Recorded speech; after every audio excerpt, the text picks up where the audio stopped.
Yo, what is going on, everyone? My name is Joe, and if you couldn't tell by the title, we are reviewing The Smashing Machine, The Rock's newest movie. It's an A24 movie. It's a Benny Safdie movie. You know, the guy that did Uncut Gems. What is a muse? I was Josh Safdie's muse when he wrote Uncut Gems. Right. What is a muse? I was Josh Safdie's muse when he wrote Uncut Gems. He did the Good Times movie of Robert Pattinson, known for having some good movies. He was even in Oppenheimer. So, you know, actor, director. And this is The Rock's first movie where he's actually trying to act in a long time. First time in a while, let's say. You know, he's not being the Jumanji guy or the Fast Five guy or what's the other one? Skyscraper. The one where he beats a big ass gorilla. You know, he's not doing any of that. And he's actually trying to take his acting career serious. You have to thank so much Black Adam for really ruining a lot of The Rock's momentum because of Black Adam. We got The Rock to go back to WWE. It was cool for WrestleMania 40. Then he ruined the John Cena heel turn. I'm still not over that. I will never be over that. The Rock and Travis Scott really ruined that for me. But because of all that, now he's filming real movies. And here we are with an A24 movie, which is kind of crazy to say that The Rock is in an A24 movie. That is shocking. But if you haven't seen the trailer, this movie is about Mark Kerr, a former MMA fighter. He was in Pride. He might have, I don't know if he's done other forms. I know he originally has a wrestling background, and then he went into Pride and fought in Japan.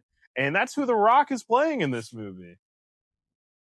So today is Thursday. It's opening night, and I went to go see the movie with my boy Finn. And I have my thoughts. I have my opinion. So let's get into it. For most of this video, I will be spoiler-free with my review. When I do have spoilers to mention, I will give you a warning on the top, and I'll even say it. So don't worry. But this will be, for the most part, a spoiler-free review. So overall, this movie is, you know, supposed to be more of a drama for The Rock. This is supposed to be something to get you a little more emotion, some more range out of The Rock. While The Rock is up there in terms of blockbusters and making hits, his acting is just one-dimensional. He's like, I'm The Rock. You know, that's kind of all we're getting from The Rock. And, you know, he's done some other stuff. Like, I remember Walking Tall is one of my favorite Rock movies. I think it's Southland Tales, another good one. The Game Plan, incredible movie by The Rock. Needless to say, I'm ramping about his other films that he's done, because that's really important to talk about when you think about this movie and his decision to do a movie like The Smashing Machine. So it's really nice to see that he's taken a break from all the stuff. Black Adam really messed with his head, I'd say, because he thought he was going to, you know, flip the DC universe upside down. And instead they said, we're done here and we're rebooting everything. The Smashing Machine. I would say the story itself was good. I really, you know, I think the whole thing about Mark Kerr fighting, you know, addiction, you know, his whole relationship with Emily Blunt, who played a really great job. You know, Emily Blunt, I really have no notes for her because she did the great job, supportive, you know, sports wife, if you want to call that, fighter wife. You know, she's just trying to be there for them. But unfortunately, you know, Mark Kerr, he just doesn't want her in there. He's like fighting his own battles. And no matter how much he wants to get in and help, he's just not doing it. And they're truly not compatible for a lot of this movie. At least that's what they're showing. They got a lot of issues going on. He has a lot of issues, and they just can't. They're not working. They're not working. So you deal with a lot of seeing his addiction. You see his relationship problems, and then, you know, he's fighting this thing of like all of that is getting in the way of his fighting, and that's kind of the most you get in terms of like plot to really sink in. I'm going to be honest. When I saw the promotion for this movie, especially The Rock does a great deal of promotion for anything he does. So, you know, he's never going to say anything he's doing is a small thing. But when leading up to this movie, I was like, okay, The Rock is trying to, you know, maybe he's trying to be the most serious actor now. He went from making the most money to being the biggest draw in Hollywood. So now I'm like, okay, maybe he's done enough of that and he's looking for more. Now he wants to take his acting serious. He's doing an A24 film with Benny Safdie.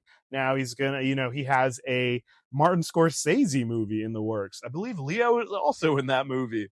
So it's interesting to see now with The Rock trying to take his his roles a bit more serious. And with this, as I said, the promotion from The Rock and how it was told to me, or at least how, not how it was told to me, but how I accepted how this movie was going to be. I'm like, oh, this is going to be The Rock's, the wrestler, Mickey Rourke's the wrestler. Like, this is going to be his, version of that through MMA.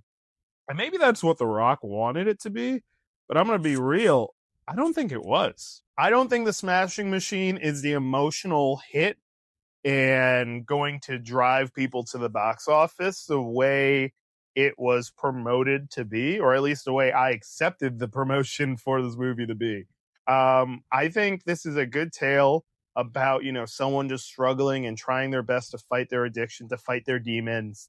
But there's no real critical drama outside of him just trying to, get past his biggest enemy, which is himself.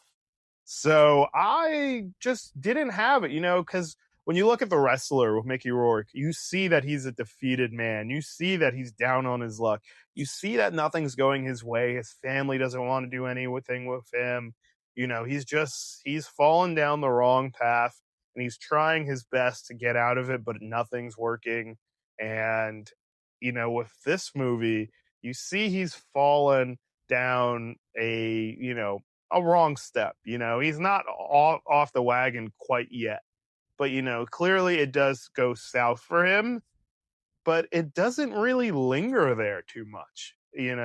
There's a moment in the movie where something, dramatic, very dramatic happens in the more of the beginning arc, the beginning portion of the movie. And, that happens. They deal with it. They deal with the post issues.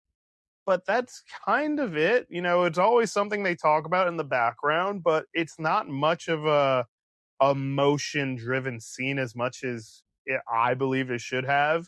I think, because they don't show a lot of what happened in that scene that led to all this, downfall, I think that took away from the pulling of the heartstrings that I think was necessary for this movie. If we would have saw what happened to Mark Kerr that, led him to, having issues. I think that would have been more impactful than kind of just seeing Emily Blunt's character talk about it to his trainer, his friend, and then they kind of go past it all. But overall, I think this is a good start for The Rock to move forward in terms of his acting career. I'd say he's been making millions and millions of dollars, but he's been really stagnant with his growth in terms of an actor. He's very one-dimensional for many, many years. And this is the first time in a while where he's stepping out of his comfort zone and trying to do something else. And I have major respects for Dwayne, for Rocco, for really trying to do something that isn't just the guy from Jumanji, the guy who just has to have a lot of muscles on him. He did have a lot of muscles in this movie. But I do enjoy the fact that it wasn't about the muscles. It wasn't about him being the strongest there ever was. It was like him trying his best to fight addiction, to fight the issues he's having in his relationship, to fight himself. I think they could have done a better job at showing that more, besides him just trying to really warm up for this big fight. So, needless to say, would I recommend this movie to others? I would say this is a great movie to wait for it to come out on streaming. I know I'm a big guy. I'm a big proponent of going to the theater. I have AMC A-List for a reason. Please sponsor. But this is one of those movies where I was like, I walked out of the theater. I enjoyed it, but I could have waited for this to be on streaming because it's not a movie I'm saying, go rush to the theaters for. I think this was still a good movie. It was solid, but it just didn't live to the expectations that I had. And that's just maybe my own fault, but I'd also say based on how it was marketed, I think I was expecting to get The Wrestler when I got something, I don't know, a job? No, not a jobber, but somewhere 3 levels down from The Wrestler. I would go on Letterboxd, which I did, and I gave this a 3.5 out of 5 stars. But hey, go check it out for yourself. You can wait till it's on streaming. If not, I'm sure you can go to the theaters and catch it yourself. But hey, that's my takes. Let me know your thoughts.